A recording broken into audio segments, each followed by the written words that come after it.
Some leaders leave footprints, others leave libraries. You're tuning into the Authors on Mission podcast, where industry giants become literacy legends. In every episode, we talk with authors who turn their brilliance into books that transform lives. I'm Danielle Hutchinson, your host and Chief Creative Officer at Authors on Mission. Welcome to your authorship experience.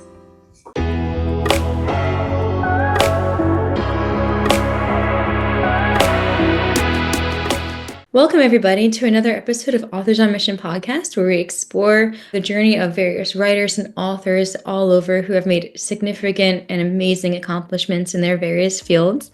Today, our guest is Robert Fragasso, Chairman and CEO of Fragasso Financial Advisors and the author of The Independence Guide for Advisors. Since publishing his first edition in 2010 and then an updated version in 2020, he has been helping financial advisors embrace their entrepreneurial spirit, whether they're independent or part of larger organizations. He's got over 50 years of experience and managing $2.1 billion in assets. He has unique insights into building a successful advisory practice while maintaining client-first approaches. So we're going to talk about his journey from writing his first book to leading one of Pittsburgh's most respected financial firms. So thank you so much for joining us today. We're so grateful to have you on the show, Robert. Thank you for inviting me. Of course. And you know what? You told me to call you Bob. It's so nice to meet you, Bob. It's an honor and a pleasure with, everything you've accomplished and, the impact that your book has made. I think that our listeners are going to have a real treat today hearing from you and, sort of the tips that you have of the trade and, what you were able to do with your book and how it's helped you to grow.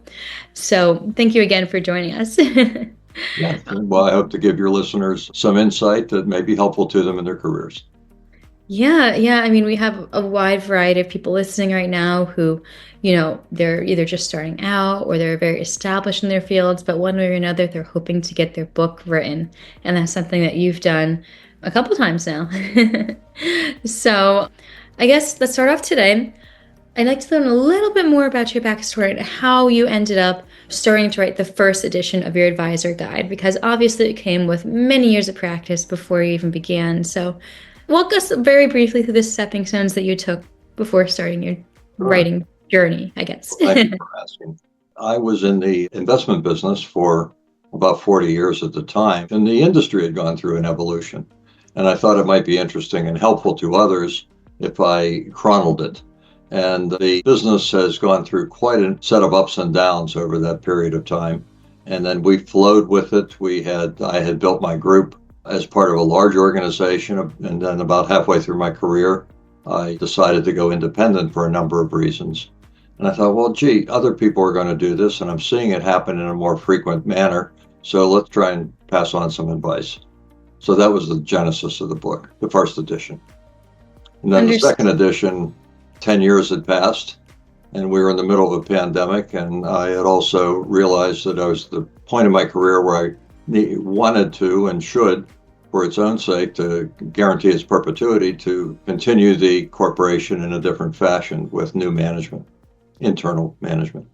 Understood. Yeah, okay. So it all began basically then just, trying to fill a need, which is something that a lot of people do as well in their field. So it's really good that you're able to take what you knew and put it onto the pages. Did it come naturally to you, or are there any, specific challenges when writing? Did you have any coaches, any guides, or did you kind of just take what you knew and put it out? It sounds arrogant to say that, yeah, it did come naturally, because I was talking about what happened. So I was simply describing my thought process, the events that occurred in sequence, and the decisions that I made. So yeah, it just sort of flowed. And I think at that point I didn't need a coach, and I just got it all down on paper and electronically, and was able to, through good friends, locate a publisher, Wiley & Sons, and off we went. Well, hey, I mean, kudos to you. And there's a lot of people out there who, they want to write their own books and they find it hard to find the right words and to find the content to speak of. And you were able to do that just, as simply as putting your passion and putting what you know onto the paper. That's amazing. Well, I think that's what our professors and our teachers have told us all through the years, and that is write about what you know. That is true. Yeah. And, I could assume that, it was probably very easy once you got started. Like, the words would flow, the ideas flow, because you do it all the time, probably in your sleep. Yeah. Well, there was no such thing as writer's block because I was just listing what I had lived through. Yeah, yeah, I What could my see thoughts were. that. Yeah. I think your So, listeners would do the same as long as they stay in that channel of writing about what they know and trying to help others. Don't talk about yourselves. Write it in a vein of attempting to help others. right, I understand. So, I like that. You got to think about your audience, right? And who you want to help and what you want them to learn and gain from your book. So, yeah, I can see how that perspective definitely like just smooths along the process. And that's a good tip that all of our listeners could embody as they're writing if they're ever stuck. Just think about, what does your audience need to know? How can they benefit from it? Right. I mean, I know I kind of flew your book a bit, and I know one of those tips that you give your audience is, helping them to find their way. So I'm wondering, what are some of the key decision points that they do face in their career journey most of the times? And, what are some of those key tips that you do offer them in finding their way? This is going to sound too simple, but I think there are two questions that anyone has to answer for themselves in their career. And certainly, if writing about one's career, about writing about what one knows. And those questions, again, I caution, this is going to sound too simplistic. What do you want to do every day? And with whom do you want to do it? Trying to answer those two seemingly simplistic questions will lead each of us to the right path. We make a mistake if we try to put a box around ourselves and label the box. I am a vice president of sales. I am this, I am that. No, no, no, no, no. What do you want to do every day? What would you do for free? What enabled you? What challenged you? What excited you in your life, going all the way back through school, whatever? What are the things that were so exciting to you that they were you? And then with whom do you want to do those things? And don't just answer them and say, okay, now I want to label them. Don't do that. Think about those answers because they will guide you every day. You can't see around corners. You can't see what's coming. But if you have those two guideposts answered, you'll know what decisions to make as you go. And that's the counseling that I give people all the time. Clients send their grown children to talk. And what they're really saying is, do you have a job opening? Would you like my son or daughter to come to work for you? We oftentimes don't have a job open for them. But I asked those two questions of them, and I said, don't answer them for me. Go back and answer them for yourself. And they look at me like I came from a different planet. But people have come back later and said, yeah, that is the right way to make a decision about life and to find the path that we should go on. So those two questions, answer them for yourself. You are right in knowing that that is pretty simple. It sounds very standard, right? But it's not as easy as you might think being, people look around, they try to decide, what am I going to do with my life, right? Do something that makes you happy. It's not as simple always, like you might not know what's going to make you happy until you try it. Or perhaps, you're being influenced in one way or another. Have you ever had somebody come to you with one of those problems? Like, well, I don't know what I want to do. I don't know what my passion is. What advice do you give to those people?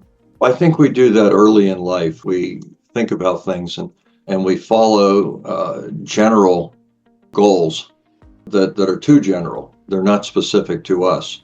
Like, I want to make a lot of money. I want to be wealthy. That's not a goal. That's an end state. Everybody wants that, yeah. Who desires to be poor and insecure? So if you want to, I'll give you an example. If you enjoy working in large groups as part of a team, but you don't enjoy being a leader. Now, see, there are no titles to that. That tells you what you should do. If, on the other hand, you like working independently, or you like working within large groups, but you want to be a leader, that tells you something. There's no right or wrong answer here. It's what the individual seeks out of his or her life, and that will tell you which path you should take. Okay, yeah, I like that. So just kind of think about, those simple things that do make you happy and that kind of make you light up a little bit when you think about them, and just kind of follow a path that brings you down that road, I guess. It's just like even more than light up, it really touches your core. Right, If I yeah. don't do this, I'm not going to feel satisfied. Mm-hmm. Yeah, because, there's always that age-old quote, like if you find something to do that you love, You You never never work were. in your No. life. I should have let you finish that one off. No, I should have let you finish it. Go ahead. That's funny. But yeah, no, so I get that, and that's an amazing tip for anybody who picks up your book. So I guess I'd like to dive more sort into like the other content that you have in starting your own practice, right? Because I picked up in your book and I flipped through the first couple of pages, and you start off by discussing the shift from manufacturing to a service-based economy.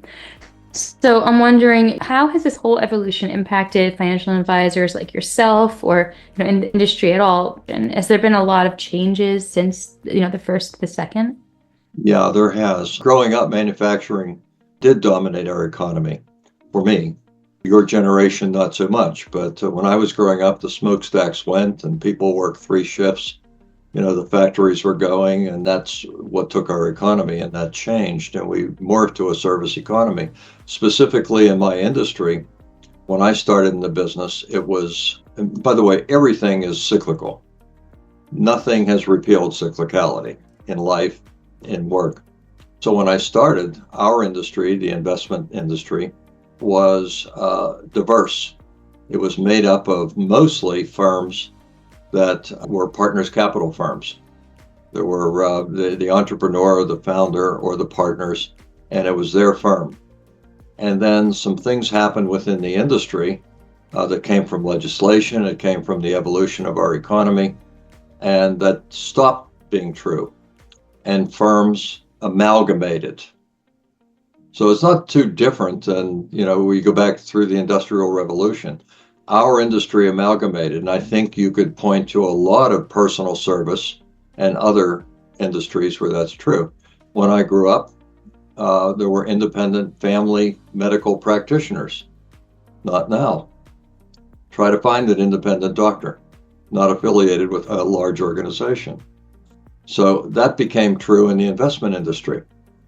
And that's because of the need for capital, the growth of the industry, and the need for heavy resources they brought to bear.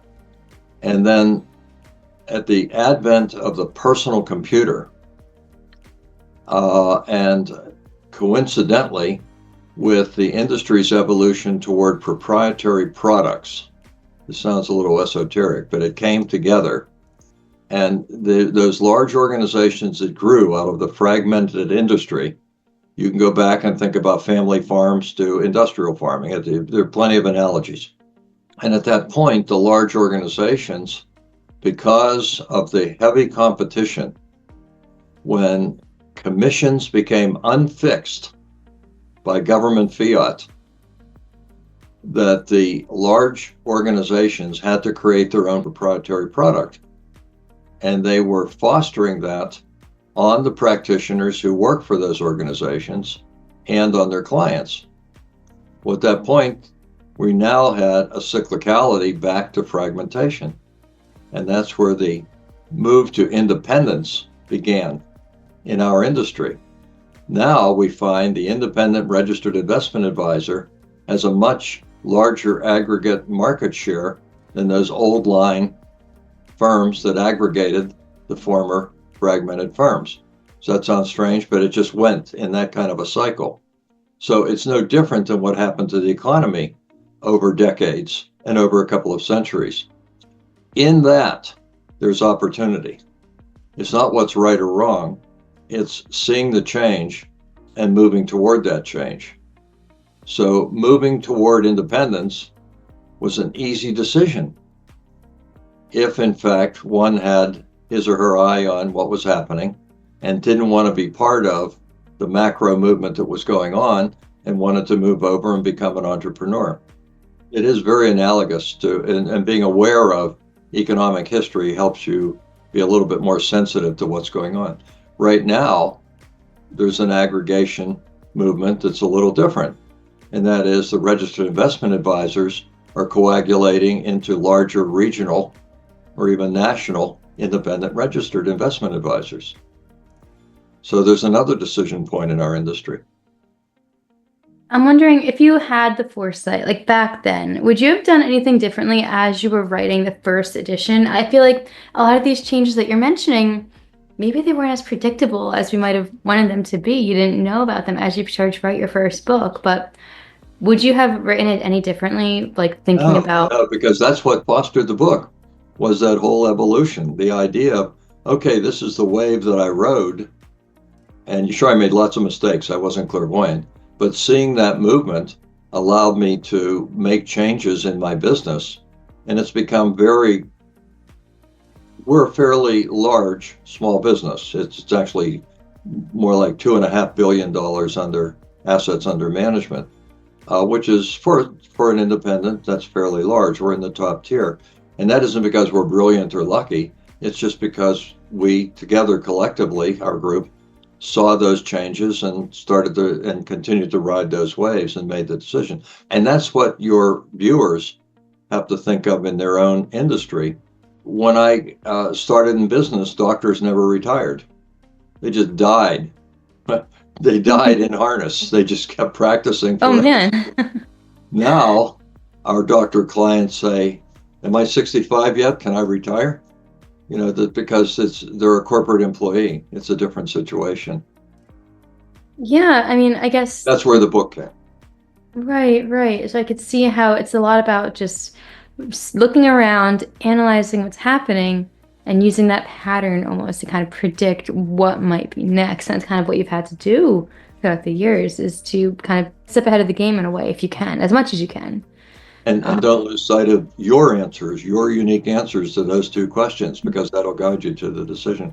My answer was no, I don't want to be part of a large organization who dictated how I would take care of my clients. That's good or bad, that's arrogant, that's whatever, it's misguided, but it's not. It was right for me. So it made the decision easy. I didn't have to think about it. Yeah, and I mean, you just have to do what's right for you. I mean, especially with your background and everything. I mean, it's a lot that you have under your belt and that guided you to that.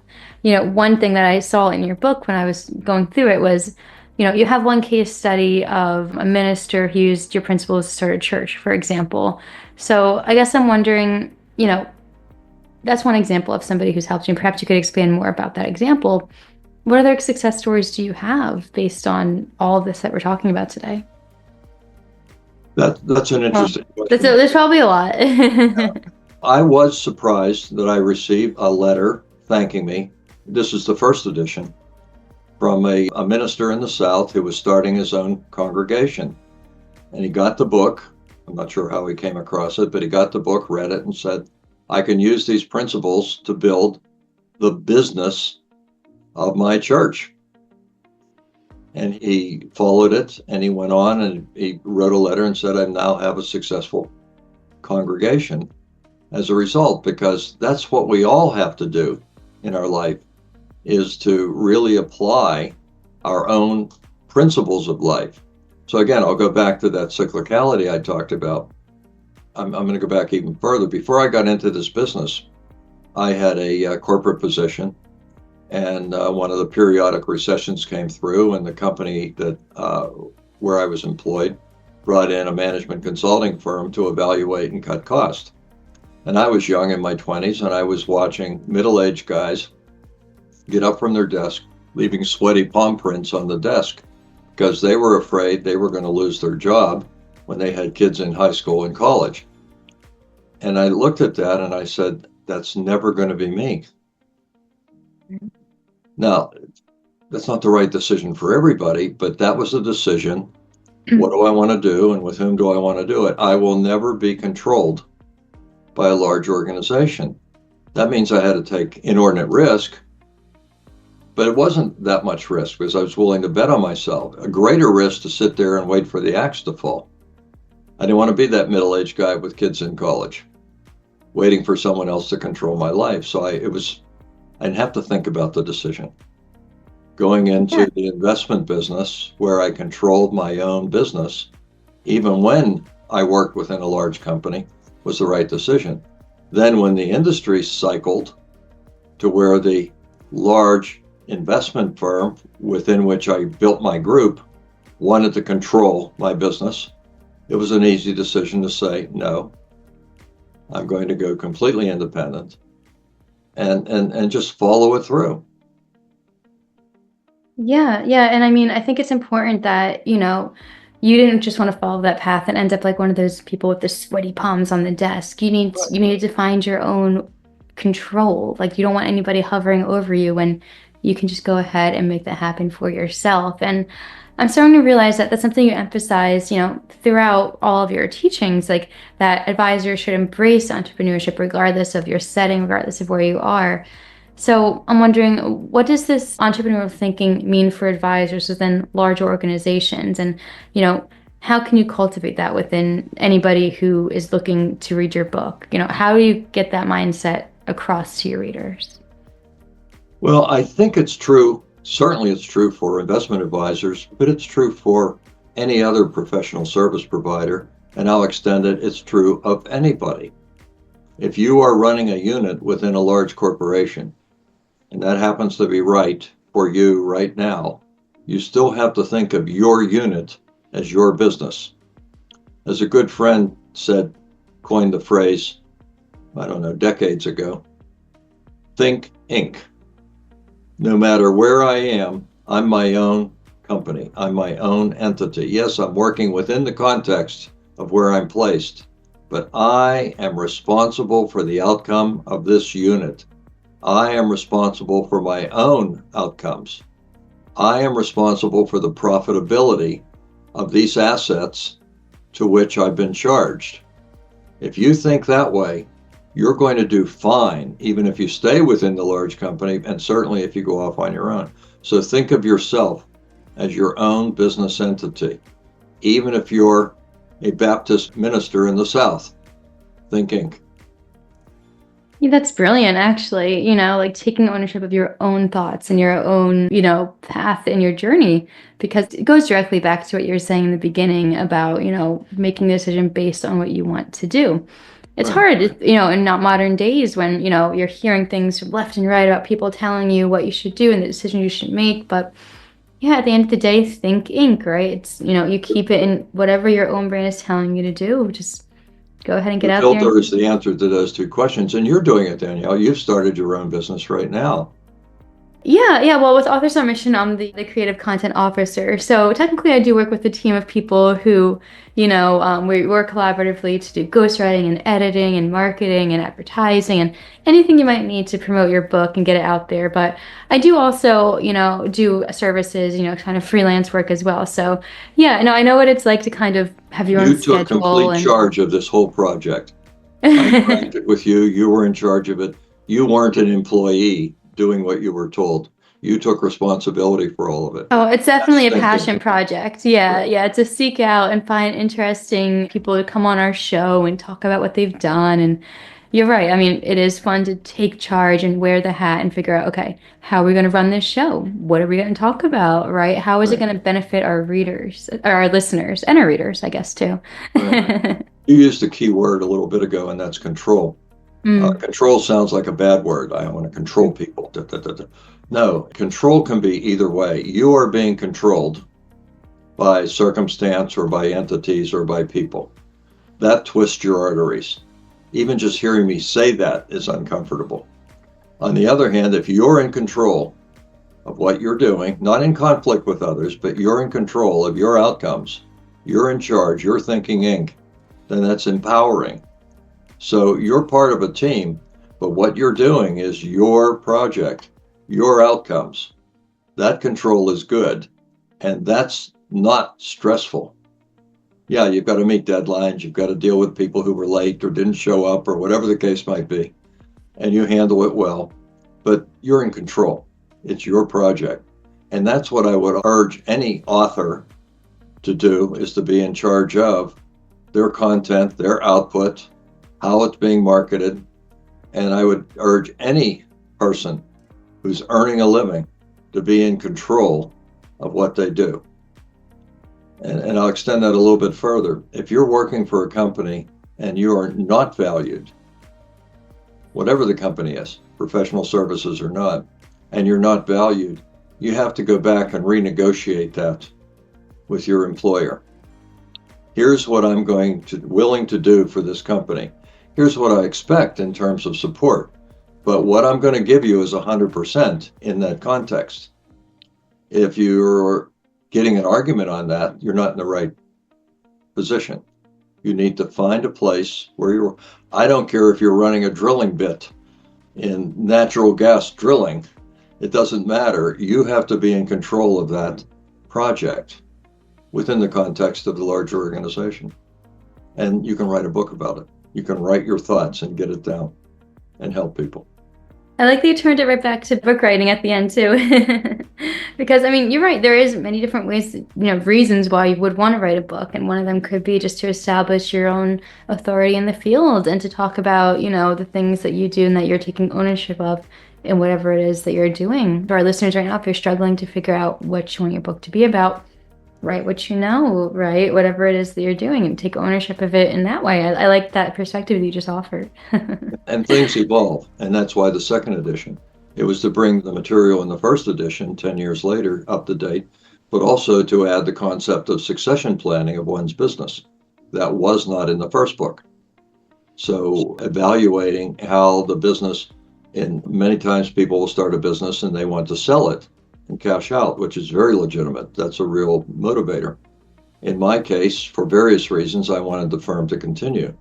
So I had to create a succession plan that would allow the firm to continue and still allow me to engage with the firm in a way that I can best contribute to the firm, but not clog the door for other people. And so that was my succession plan, but someone else's succession plan would be different. So there's a whole chapter on succession planning there in the second edition. Well, perfect. To all of our listeners right now who would like to learn more about the succession planning, pick up the book and, read more about it, because it's something that clearly we all need to do, especially with the changing markets and everything like that these days. You got to stay on top of it and know what's coming. You got to be ready. So my question, I kind of want to go back a little bit, because something that you said before kind of stuck with me a bit. It's the idea of, if you're feeling like you're not appreciated in your workplace and that you're not, the owner of your own role, how would you recommend somebody go about having that conversation with their superiors? I mean, I'm imagining, if I were to go up to a boss and just be like, I need this. This is my demands. I mean, what would you say? Your conversation's not about what you need. It has to be about the common good of my part of the operation with your overall responsibility for the total or a larger part of the organization. So I have to think about, what do you want and how does that mesh with what I want? And that's got to be the basis of the conversation. So you want certain things, legitimate to say you want growth in the operation. You want this operation to grow. I want the operation to grow. And here's how I can contribute to the growth of the operation. I'm shortcutting it and making a summary, but the conversation would be, what I understand you want is this. I want the same thing. My contribution to what you want is as follows. But in order for me to do that, I have to have the following: latitude, resources, whatever it might be. And I have to have your respect, and I have to have the ability to carry out the plan that we both agree to. So can we come to that agreement? Because right now, we seem to be working in a bit of cross purposes. So if you, Danielle, hear that as my supervisor or the owner of the operation, and you say, shut up, go back and do your job, I know I'm in the wrong place. But more than likely, you're going to say, wait a minute, I'm not sure I understand what you're saying. Tell me what. And then we get in more of the conversation and we come to an agreement. Yeah, I need these resources. I need you to not micromanage me. I need to be able to do this. I need to be able to train my people better. And to do that, I need the following things. And here's what I think that will accomplish for us. Who's going to reject that conversation? Yeah, I mean, that's an important way to frame it. No one's going to be receptive if you did just make it about me, which, I originally asked you in the beginning of that question. It makes sense to frame it on how it's going to be mutually beneficial, because then they're automatically thinking like, this person has value in the company. This person is invested in what we're trying to do here. So yeah, it's important. Now, kind of tying all this back to your book, I'm curious to know, when you first published in 2010 and then again, 10 years later, what kind of an impact did that have on your business? I'm wondering, did it drive a lot of more clients coming your way? Do you think that it offered you sort of a little bit of advantage having it out on the shelves? What impact did it have once it finally got released? What would I you say? don't know that it made a tremendous impact on the clients because I was really writing for other professional practitioners. Certainly, publishing has an aura, especially, and I don't demean self-publishing, but having a publisher recognize one's work and publish it has an aura. And I think it's a point of credibility. And if I'm speaking somewhere, that's always in the introduction by the person who is introducing me. But I think more so, it's an opportunity to make an impact on other people. Let me give you an example that I think might help answer the question. I had an email from a woman who was part of a family practice in our industry. And she thanked me for the book because they used it as a guide to go independent. And I emailed back and I thanked her and told her that was very flattering because they had been part of a larger organization, and she and her brother and her father broke off and started a family practice, which has turned out to be successful. But at the time they broke off, she wrote me the email of thank you. And so she and I had breakfast, and then I got to know her dad and her brother, and we became friendly and we traded information. And they have a great boutique practice, but they don't do retirement plan management for their clients. It's not something that they, in a 3-person practice, can legitimately do. So it was a natural transition for them to subcontract retirement plan management to our firm because we have a retirement plan management department. So in just trying to help somebody and serendipitously hearing back how it helped, we were able to establish a good business relationship. I'll give you another quick example. It came up just last week. A fella had contacted me. He had read the book, and he's in our industry, and he's in a partnership practice, but it's a siloed practice. He has his own book of business. His partner has his own book of business, and he said he wanted to ask questions, and we had lunch. And his opening line was, "I know I have to grow. So how can I get much larger?" And so my question was another question. "Do you want to get much larger?" He said, "No, I really like what I'm doing. I just feel like I have to get larger." So we went back to those two questions. And he's not a kid. He's in his 50s. And he fashioned his practice the way he did. So what we settled on was he's very happy with what he has, and he should be content to continue to build it in the way that he wants to build it. And he was very grateful for that. Now, I don't know where any of that would lead in terms of personal revenues for me, but I certainly was able to help him. And it's never wrong to reach out and help somebody. So he's on a path now where he's content and he doesn't feel compelled to follow somebody else's template. He's following his own. And that's part of the message of the book. Yeah, so I guess, by measuring your success and helping other people, whatever it may be in their situation, that's how you know that your book is making a lasting impact. And Right. I think also it's great that, you built that connection with the family that you were talking about and you were able to offer their retirement plans. I mean, that's something kind of just like a roundabout way, but you were able to gain sort of a benefit from it indirectly at first. And, there you go. So I guess it just goes to show that, when you have a book out there, you never know the sort of doors that might open, the connections you might make. I mean, Absolutely. somebody just reached right out to you and there you go. A partnership that I'm sure has lasted at least some time now, right? Right. So Yeah, that was that's with the great. first edition. Right. Yeah, that's wonderful. So yeah, I mean, to all of our listeners right now, then why not go ahead and get your book out there too? Because just like we were just talking about, you never know the connections you can make, the impact you can make in other people. Have it on paper. Well, don't be It's very important. disillusioned if you don't sell a million copies right away. Things will work out as long as you stay true to the mission of your writing.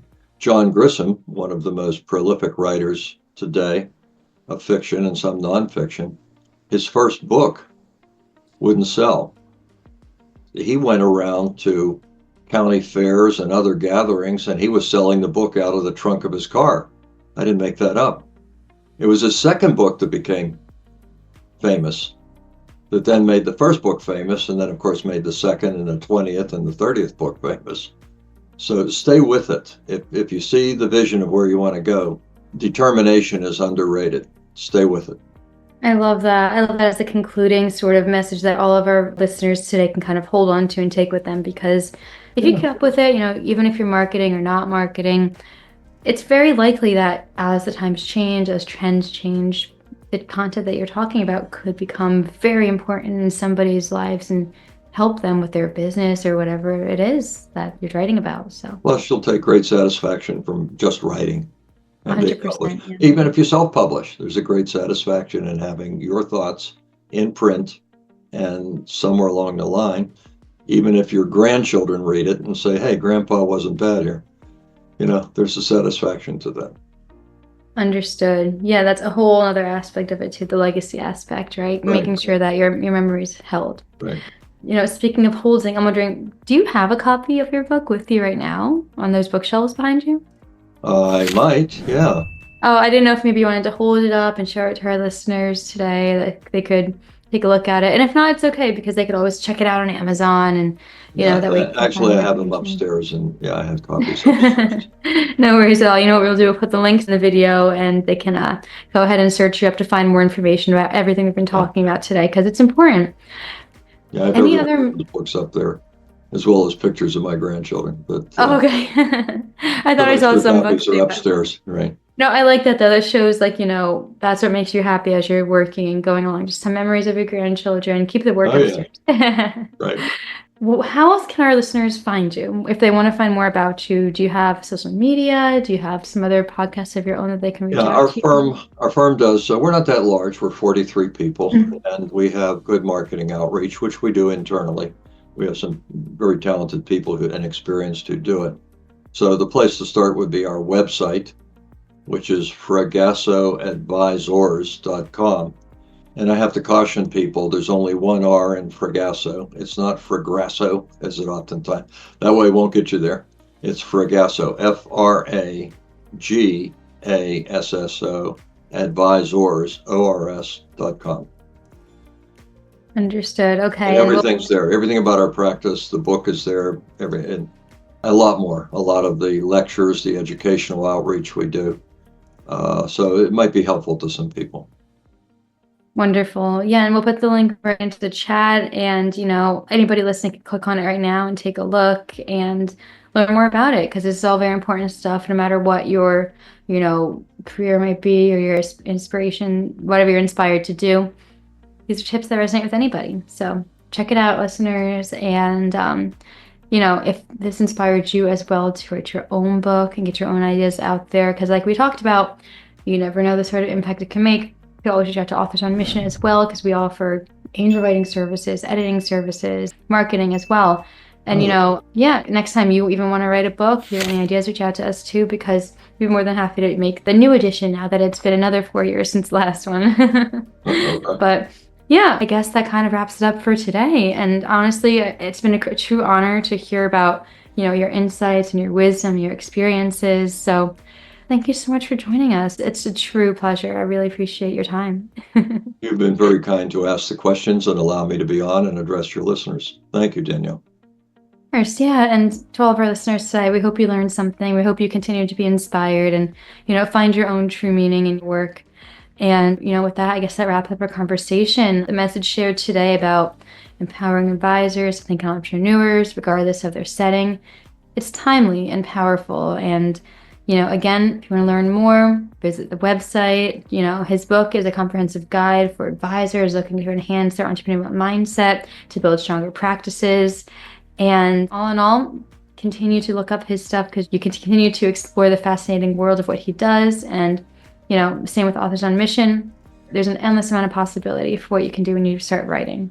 Yeah, until the next podcast, keep writing, keep growing, keep sharing your stories.